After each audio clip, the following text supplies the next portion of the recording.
This film presents Mao Zedong in a number of his comparatively rare public appearances during the last 27 years.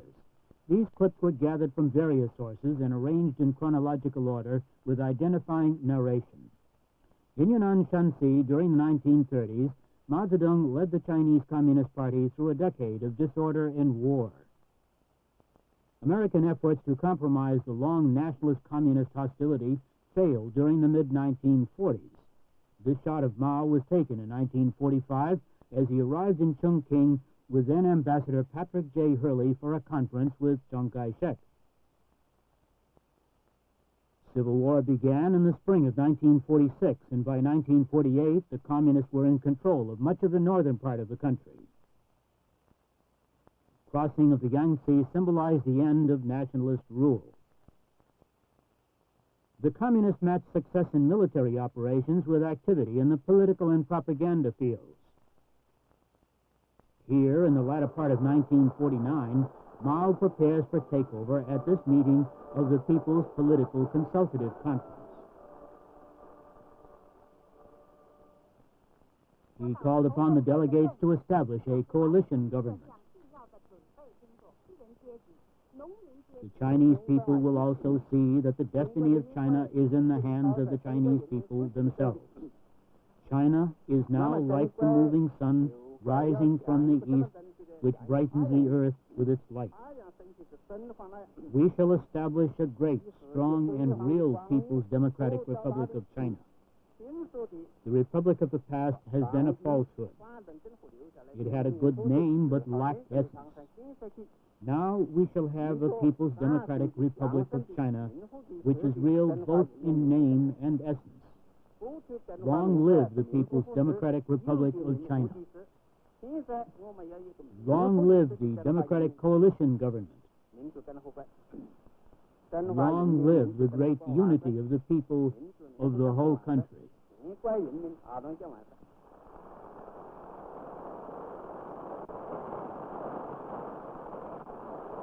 The war ended a short time later with the complete defeat of the nationalists.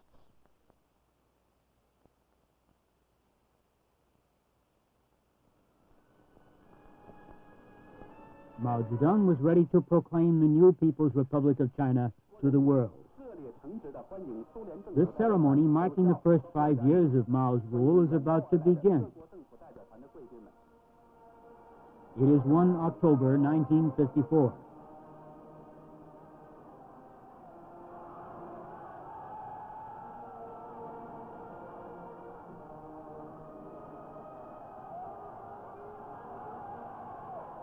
This was the day of Sino-Soviet rapprochement, and Khrushchev and Bulganin were honored guests on the platform at Tiananmen.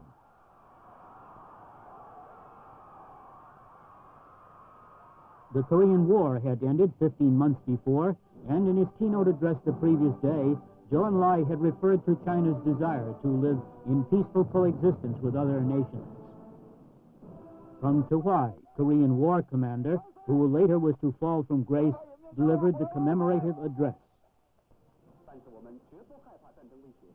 1 October 1959, and the Chinese Communists are celebrating their 10th anniversary.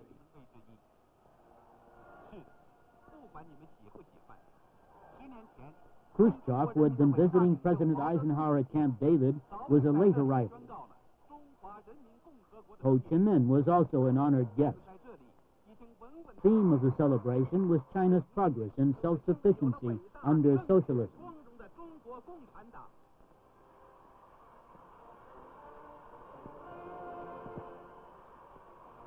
Although these scenes on the platform at Tiananmen do not suggest that a rift was developing in the Sino-Soviet relationship, which was to break into the open a year later.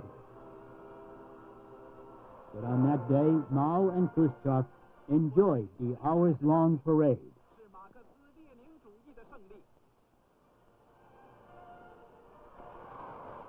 It is 30 September 1964, eve of the 15th anniversary celebration at the Great Hall of the People, and Mao greets Prince Sihanouk,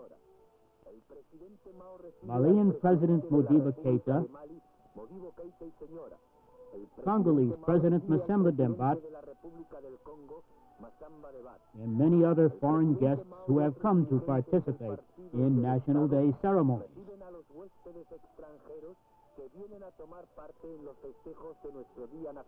In his toast, Mao pledges solidarity of the Chinese people with the people of the world.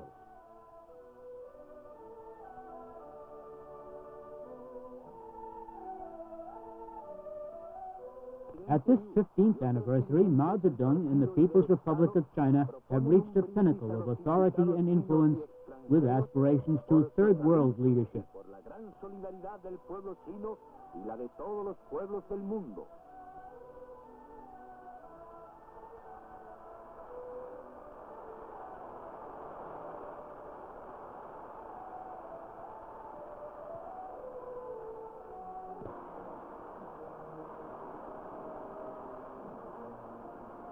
Mao's toast and the parade the following day are symbolic of the mood of the Chinese communists at this time.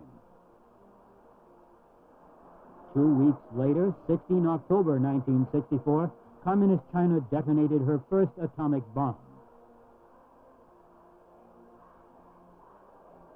The 20-kiloton explosion brought China into the world's atomic club. It also radically altered the world's view of China's potential in international power relationships. This clip is from an official Chinese release.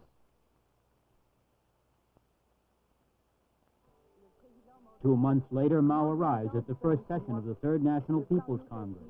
Party and government officials like Liu Shaoqi and Madame Sun Yat-sen,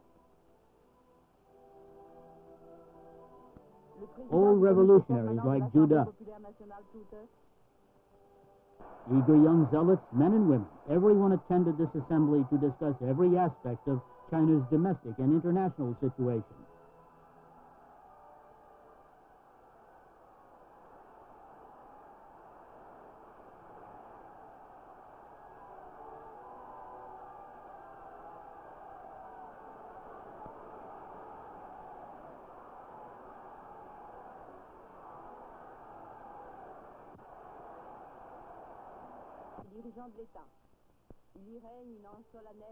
It was the last important meeting before the Cultural Revolution that the old political lineup appeared.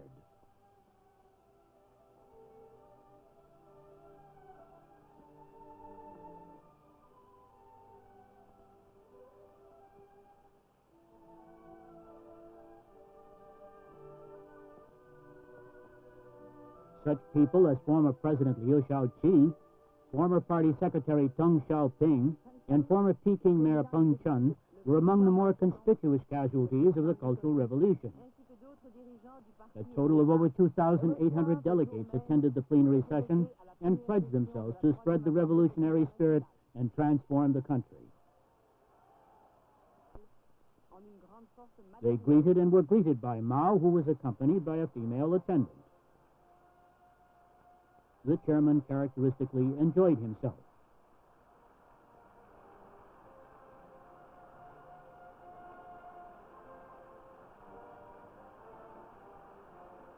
The Congress ended 4 January 1965.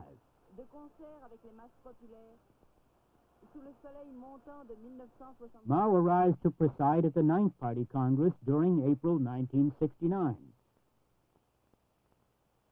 This was the first Party Congress in 13 years and marks the end of the Cultural Revolution. Mao is 75 at this time. For the first time in many years, his voice is recorded on film soundtrack.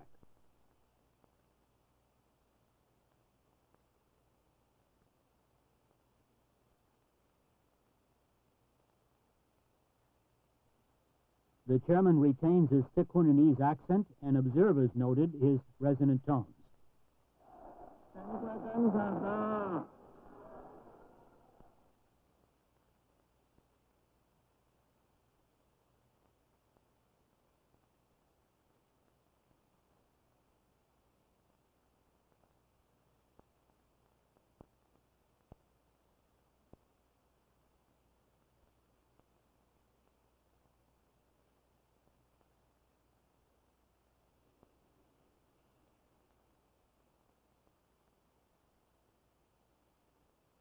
Like much television-monitored material from foreign sources, the next three clips have lost resolution in processing. Crowds are smaller at the 1970 May Day, and in contrast to the 1964 celebration, the guest list has shrunk.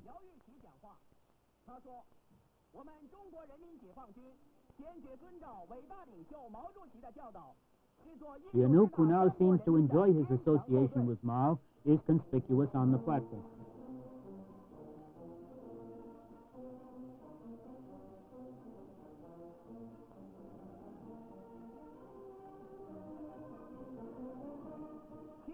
Mao, whose most recent honor is to be named leader of the nation in the army, remained seated for a time in the reception room adjoining the platform at Tiananmen, greeting admirers. He appeared refreshed when he returned to the platform a short time later.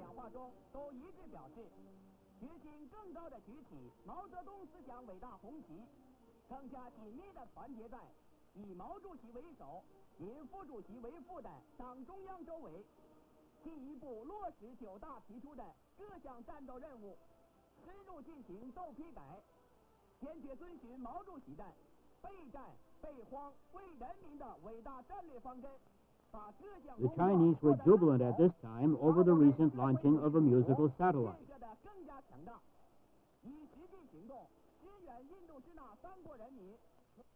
Peking entertains a Romanian delegation headed by Nicolae Ceausescu during the first part of June 1971. This was Ceausescu's first visit as head of state and capped the recent warm-up of Sino-Romanian relations that had started the previous December when the Chinese granted Bucharest a large, interest-free loan. This reception took place during the early part of the 9-day stay.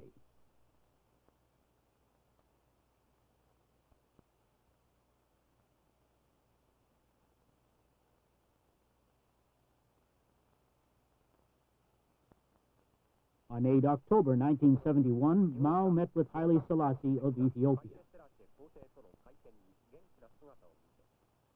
The substance of this meeting related to the granting of a long-term loan to Ethiopia. The Japanese commentator in this clip contrasts the appearance of the two rulers, who are almost the same age, Haile Selassie being older by 2 years. 貿易と経済援助に関する協定に調印しましたが、この協定により中国はエチオピアに対し日本円にしておよそ300億円の長期借款を与えることになりました。The Ethiopian emperor left for Iran shortly after this visit. ハイレ・セラシェ皇帝は12日、次の訪問国イランに向けて出発しました。